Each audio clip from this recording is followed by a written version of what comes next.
Kingfisher here.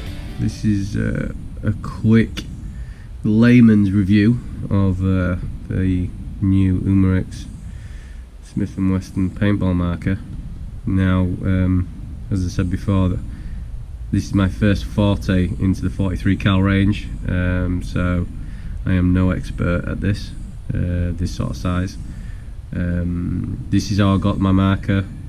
Comes with obviously your marker, one mag, a little squeegee, a couple of little spares, some springs that you can change out so you can start using plastic round balls, which I'm never going to use. The instruction book, which I highly recommend you use, read, lets you know how to strip the back end of the marker out and everything. So what do I think to it so far? It's a nice size. I was a bit concerned because quite a lot of the pictures online, when you put it up against a picture of a PPQ, it looks like a cannon. It looks massive, but actually it isn't. I had it up against the PPQ the other weekend when I was showing it to a friend of mine, and it's actually only about 10, maybe 20 mil longer in the barrel here than the PPQ, which was nice. And even the lad that had the PPQ was just like, I might be having to get rid of his, because he, you know, he's an old lad that I was showing it to. He's an old military boy, and he likes, he was saying he likes a little bit, likes his guns, or pistols should I say, to have a little bit of a barrel, so he might be going this way as well. It's a nice size in the hand, comfortable. Top half is fully metal. I do like the way you have to, once you've emptied your mag, you have to recock it, which is really nice. I've had a couple of little niggles with it so far, which I'll explain at the end of the video. But yeah, so what I've found with the mags is, this is probably the same with the PPQs and all the rest of them. When I've been loading it, I was right at the beginning actually putting 9 rounds of 43 cal paint in there, so just loading it up with 9. But the problem with 9 is it's locked out at 9. So when you put 9 rounds in there, which you can get in quite easily, it's still locked out at the bottom. So if you load this into your little Smith & Wesson, you'll get 1 round off, and then it won't feed again because it's still locked out. So what I am now doing is I am actually doing 8 rounds and just letting the paint take the strain, and then you can just crack on, because I did it a few times where I fired 1 round and like, right, okay, I'm still good to go, but it hadn't released from the little lock here from loading. So 8 rounds in these. Another thing that I've done is I've noticed you're getting out the CO2, little 12 gram CO2 canisters. I'm getting 6 reloads out of it before it's out of air, so you can fill this 6 times and you're still good, which is not bad actually, you know, which is quite good. You can carry on. You can take some extra paint into the field with you once you've used it all, reload. You have the, you know, you can reload in under 30 seconds quite easily and crack on again, which is good. You're not having to reload your main marker. I have found with the 43 cal paint though, as you'll see on the test firing in the video a little bit later, is this is only really good to maybe 10-12 meters, and the accuracy goes to absolute shonk, to be fair. I wouldn't want to be firing at anybody over 15 meters with this with standard paint.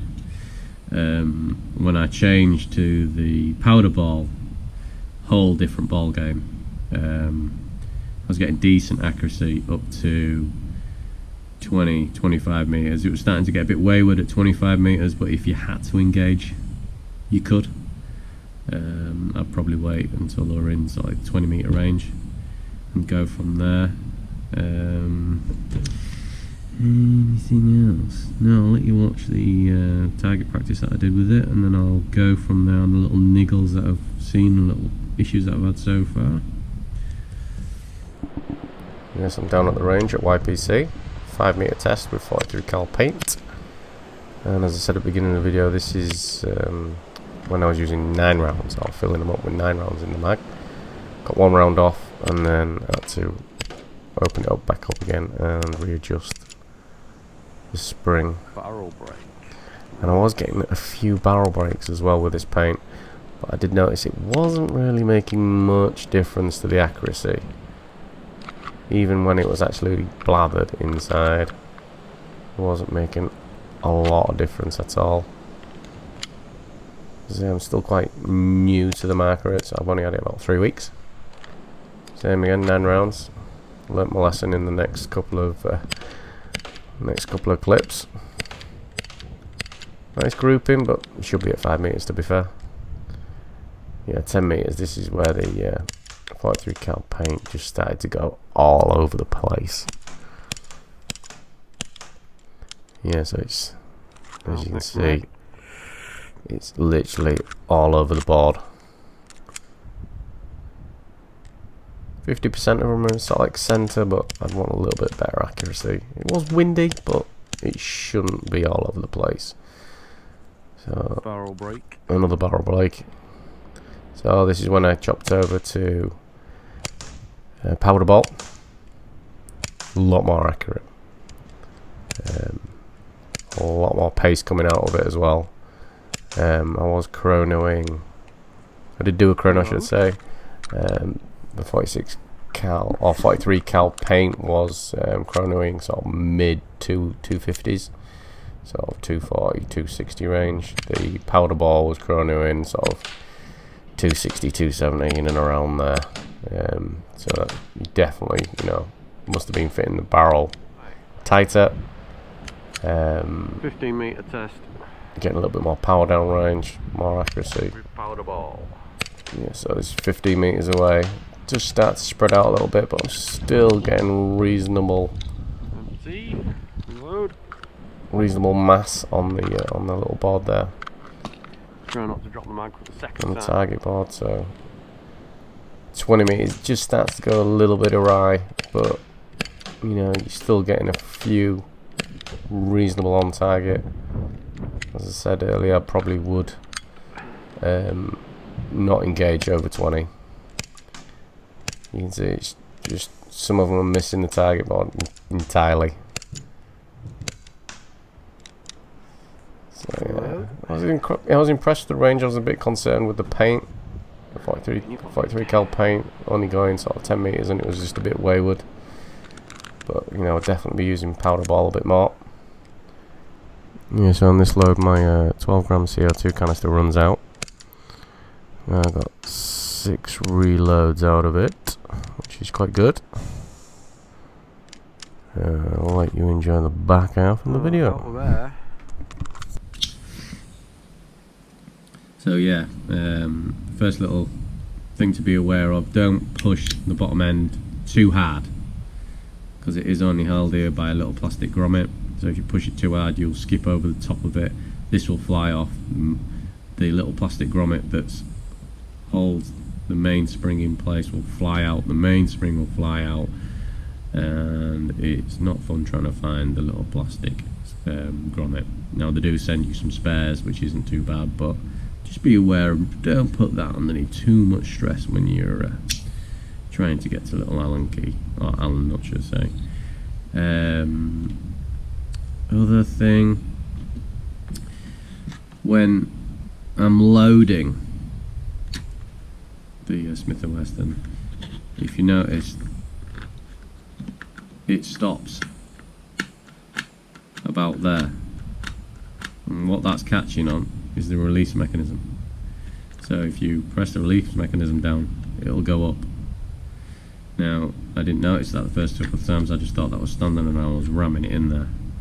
Now I have noticed I've actually damaged this mechanism already slightly. It's nothing horrific, but I have damaged it. So it's something I'm going to have to just learn and get myself round it, which I will once I start using it regularly. It'll just imprint into your brain, and you'll just know once you're in the field when you're pushing it in. Just keep your finger on it. Once you get 3/4 of the way up, you can let go and lock it out. It's neither an out or something, but in a perfect world you shouldn't have to do that. The other thing that I had was when it turned up, the back end of the marker, if you can see, it's just slightly moving there. Now I was getting a hell of a lot more movement out of that when it first turned up, because you can take the mag out and you can actually take the back end of the pistol out. Let's see if I can do this first attempt without breaking it, which will be a no.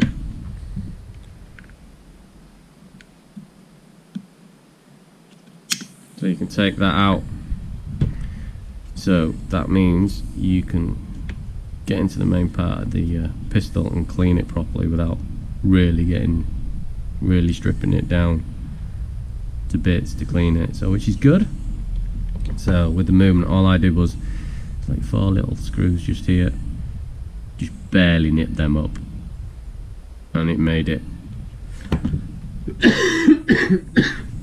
excuse me, it made it a lot more solid. So that, you know, just tiny little nip on them, and it made it a lot more solid on the back end.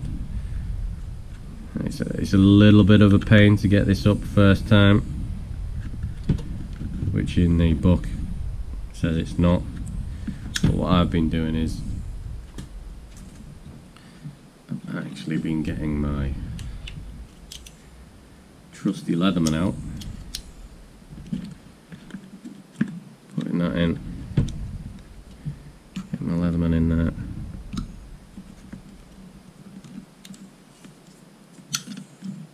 and forcing it down, a little bit of pressure, and then forcing it back in. You see the tongue come back up, sits there nicely, job's done. It's a little bit fiddly, but as you see, there's no movement in there.